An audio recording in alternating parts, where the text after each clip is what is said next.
আজ মুখ্যমন্ত্রী মমতা বন্দ্যোপাধ্যায়ের মালদায় সভা রয়েছে। এর পাশাপাশি অভিষেক বন্দ্যোপাধ্যায় তারও জোড়া কর্মসূচি রয়েছে। চাচল ও শামসি কলেজ মাঠে জনসভা করবেন তৃণমূল সেনাপতি। একদিকে মুখ্যমন্ত্রী মমতা বন্দ্যোপাধ্যায়ের সভা, অন্যদিকে অভিষেক বন্দ্যোপাধ্যায়ের সভা রয়েছে। উত্তরে অভিষেক বন্দ্যোপাধ্যায়ের জোড়া কর্মসূচি।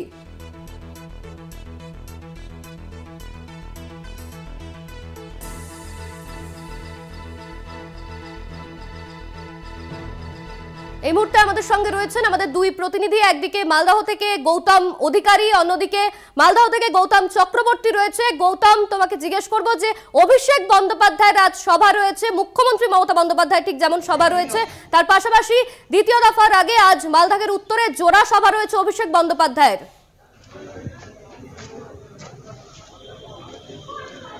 দেখো, মালদায় যে ভোট হচ্ছে 7 তারিখে, সেটা হচ্ছে তৃতীয় দফার ভোট।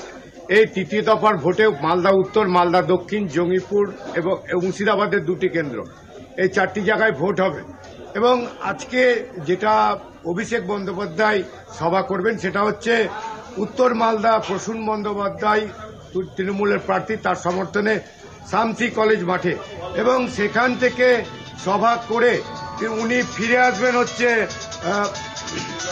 শামসেরগঞ্জে। সেখানে রোড শো করার কথা, এবং রোড শো করার পরে আবার তিনি দক্ষিণ মালদা এবং উত্তর মালদার 2 প্রার্থীদের নিয়েই এই রোড শো করবেন শামসেরগঞ্জে, এমনটাই আমরা জানতে পেরেছি। তবে প্রথমে সভাটা হবে হচ্ছে মালদার রতুয়ার শামসি কলেজ মাঠে। সেখানে প্রসূন বন্দ্যোপাধ্যায়কে নিয়ে অভিষেক বন্দ্যোপাধ্যায় ইতিমধ্যে কিন্তু অন্যান্য লোকজন আসতে শুরু করেছে, এবং বেলা 2টো টাইম দিয়েছিল, যেহেতু রোদ প্রচন্ড গরম, 43-44 ডিগ্রি টেম্পারেচার।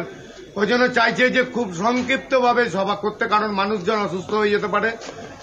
দূর দূরান্ত থেকে বিভিন্ন ব্লক থেকে লোকেরা আসছে, এবং আজকের জমায়েত রতুয়াতে সব থেকে বড় জমায়েত হবে। এবং অভিষেক বন্দ্যোপাধ্যায় যেটা বার্তা দিতে চাইছেন যে 2টি মালদা উত্তর দক্ষিণ কোনোদিন লোকসভা তৃণমূল পায়নি, এবার যেন তাদের ঝুলিতে এই লোকসভার আসন 2টি যায়, সেই চেষ্টাই করছে। একদিকে মমতা বন্দ্যোপাধ্যায় মালদায় রয়েছেন 18 তারিখ থেকে, পাশাপাশি অভিষেকও দফায় দফায় এসে মালদাতে বৈঠক করে যাচ্ছেন।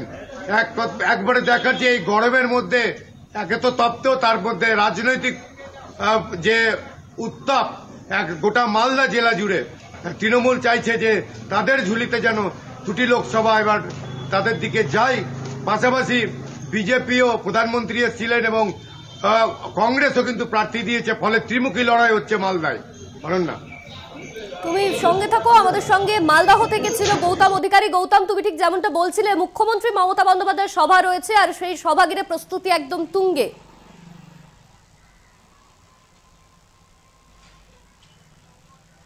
একদমই, এই মমতা ব্যানার্জির যে আজকে সভা রয়েছে সেই সভা ঘিরে কিন্তু প্রস্তুতি ইতিমধ্যেই তুঙ্গে, এবং চারিদিকে কিন্তু পুলিশ প্রশাসনের যে আধিকারিক এবং সিভিক ভলেন্টিয়ার থেকে শুরু করে অন্যান্য যে পুলিশ কর্মীরা, তারা কিন্তু মোতায়েন রয়েছে এই সভাস্থলে, এবং পুরোপুরি কিন্তু নিরাপত্তা জোরদার করা হয়েছে এই এলাকায়। ধন্যবাদ তোমায়। আমাদের সঙ্গে ছিলেন মালদহ থেকে গৌতম অধিকারী এবং গৌতম চক্রবর্তী, দুজনকেই ধন্যবাদ। একদিকে মুখ্যমন্ত্রী মমতা বন্দ্যোপাধ্যায়ের সভা রয়েছে, অন্যদিকে একই সঙ্গে জোড়া সভা রয়েছে অভিষেক বন্দ্যোপাধ্যায়েরও। আজ মালদহ ও মুর্শিদাবাদে মুখ্যমন্ত্রী মমতার সভা।